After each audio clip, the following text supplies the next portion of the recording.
Let's hope President Biden's aides at least said happy birthday before dropping the latest round of polling on him. NBC News now finds his approval rating the lowest of his presidency. Not exactly a happy birthday.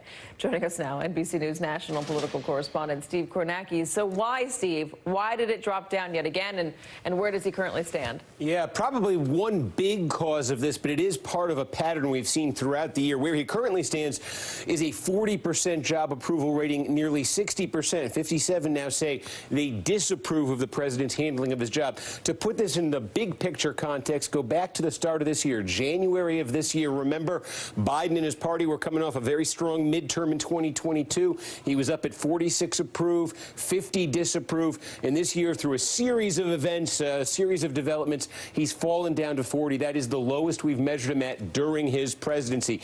The more immediate cause right now, I think, is foreign policy, the events in the Middle East, the Israel-Hamas war. His approval rating on foreign policy in our poll is 33%. And we asked about this in our last poll in September, too. It was before the events of October 7th, before the war broke out. Well, he was doing much better on this question. Not great, but he had a 41% approval rating, now down to 33, now almost 30 points underwater on foreign policy. Asked specifically about the Israel-Hamas war and how Biden is handling that. Again, it kind of looks like his foreign policy numbers there overall, but where it gets interesting is the generational gap on this one. Take a look at voters over 65, the oldest voters. He's actually doing pretty well with them when it comes to his handling of this war. 53 approve, 41 disapprove, that's plus 12. But then go to the other end of the age spectrum, 18 to 34-year-olds, 20% approve, 70% disapprove. That's 50 points underwater. That's a net difference of 62 points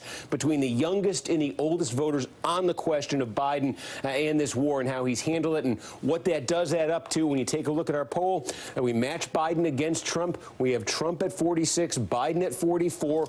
Close race, obviously, but a significance there, Katie. This is the 16th time since the start of 2019 that we have polled Biden versus Trump. And this is the first time in all of those 16 polls that we have found Trump with more support than Biden. Surprising. Steve Kornacki. Steve, thank you very much. And